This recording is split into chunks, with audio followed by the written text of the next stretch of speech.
Hello and welcome to something that I am trying out, and that is a brick haul video.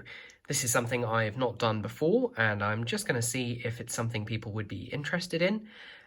Basically, for those of you who aren't familiar with a brick haul video, what I'm going to do is take a look at an order I received from Bricklink and take you through the different pieces that I've got and what those are going to go to in the future. It'll also be an opportunity for me to talk about how I order pieces. I know that a lot of people aren't familiar with Bricklink, a lot of people are, but as it's the main way that I get my Lego pieces at the moment, I thought it would be interesting just to talk through how I go about getting them and how I try and get the best deal possible. So, we've got here a package that arrived yesterday when I'm filming this, and I have opened it already just to take out all the paperwork, and I've taken off the addresses and things like that, but other than that, I've not got into the parts yet. So, when you order something from Bricklink, you are buying from individual sellers.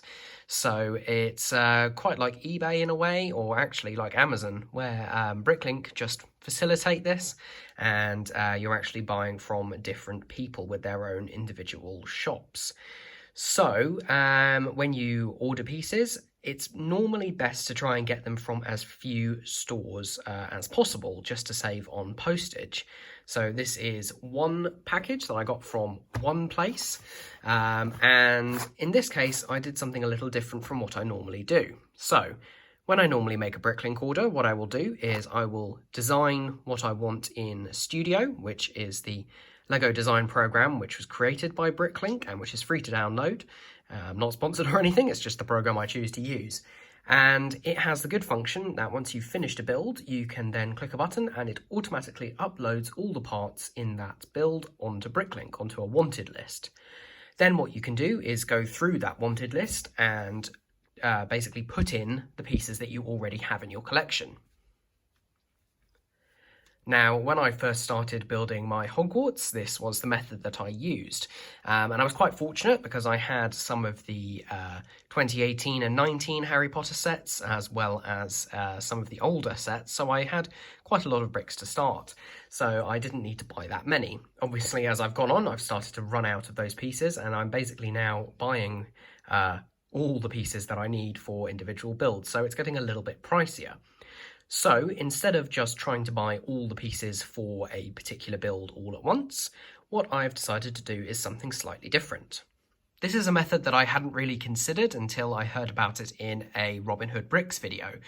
He does quite a lot of brick haul videos, which are very interesting to see, and one of the main methods he seems to use is to find a store that has either a specific part that he wants, or maybe it's a particularly rare part, or maybe a collection of rare parts, and get that from one store. And then what he does is goes through that store and sees if there's anything else that he wants. Now, that's the method that I used. The bonus here is that if you put something on a wanted list, which you don't have to do just via uploading from Studio, you can actually manually add those, although it takes a lot longer. As you go through a store, Bricklink will tell you, hey, this piece is in your wanted list, or this piece is in 2 wanted lists, and it will tell you how many you want. What you can then do is see how many that person is selling, and then add as many as you'd like. Obviously, what you need to do afterwards is then go back through and update those wanted lists, otherwise it'll keep telling you that you need more than you actually do.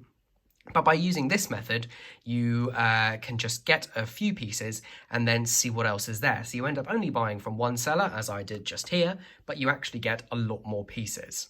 Now, the thing that got me started and led me to this particular seller was an amendment I wanted to make to my grand staircase tower. I looked at that in the last video where I created Dumbledore's telescope and also some other changes, and I asked the question whether I should raise the height of some of the floors. Now, I got a few different answers, but the one from Ace McGuinness was the one that I liked the most, which was to raise the height of the floor at the top of the staircase, but keep the trophy room the same height. And for that, I needed a few extra parts, in particular a 4x4 rounded sort of corner brick in tan, and then a few other odds and ends in order to make that complete. So I searched for those, and that led me to this particular store. And then I went through and I bought everything else that I wanted to, in moderation in some places, for my next project. So I will just open this up again. As I said, I have already opened it, but I've not unbagged the pieces as of yet. So here we go. This is everything I got. So you can see there is that 4x4 piece, and along with a lot of other tan pieces there. But I also went through and grabbed what else I wanted. So there's a large dark tan plate there, a lot of 1x6 bricks, quite a few 1x8s, even more 1x8s. Sorry, those are actually 1x10s. These are 1x8s. Lots of 1x3s. Lots of 1x4s. Quite a few small 1x4s. A few 2x4s. Odds and ends in there. Some wedge plates, some arches, and then a lot of smaller pieces here. So, what am I building? What I am building is the central tower. Now, that is this part of Hogwarts just here. This is actually part of Durham Cathedral in real life, where they took the outside and used it for the miniature model, and then changed a few things around. So that's what it's based on. In my particular Hogwarts, it's going to be where my Ravenclaw Tower is. And I haven't quite worked out what I'm going to put on the other floors, but I have the designs. I won't show them to you yet, just because I don't want to spoil things, but that is what I'm working on now. Now, the main reason that I didn't go ahead and just buy all the pieces for this particular build out of the gate was that in order to buy them all, it would have cost me nearly £70, and that was before shipping. And with the new sets coming out, I didn't really want to drop that much money in one go. Actually, going through my parts collection, I had all of these pieces already. So it's going to take a lot of pieces. I think it's over 1,000 pieces to make the central tower. But I've decided I'm happy to just go along and do it bit by bit. So these are the parts that I got. There's a lot of 1x2s in there and a lot of others. So what I will do after this video is go back onto my wanted list and I will input all of these just to make sure that I don't end up buying extras. So that is a very quick look at how I order pieces and how I go through to try and get the best deal. To be honest, if you're looking for a huge amount of pieces, you're probably not going to worry about paying a little bit extra for postage and getting things posted from a lot of different places. But for me, I really want to keep costs down as much as possible. The other disadvantage I have, of course, is that I am trying to get things from just within the UK.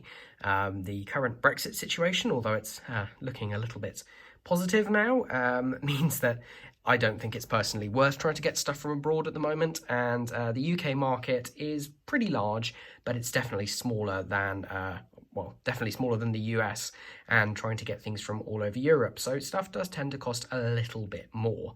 Hopefully in the future I'll be able to start ordering from abroad again, because I've got some good deals from there before. But for now, this is what I've got, and this is what I'm going to carry on doing. So yes, I am going to get all of these pieces logged, and I will see you shortly in the next video. Thank you very much for watching. If you've liked this video, please drop a like down below and let me know anything that you have to say about it in the comments. Obviously, tell me if you think this is a good idea or if it's a bad one. I know I didn't go too in-depth on the pieces and things, but this was quite a simple haul, so I didn't want to, hopefully, didn't want to bore you too much. Okay, so if you enjoy the content, please subscribe to my channel. I've got plenty of other videos, and I should have my next Hogwarts update coming out just as soon as I've been able to make those amendments to the Grand Staircase Tower. Thank you, and I'll see you next time. Bye.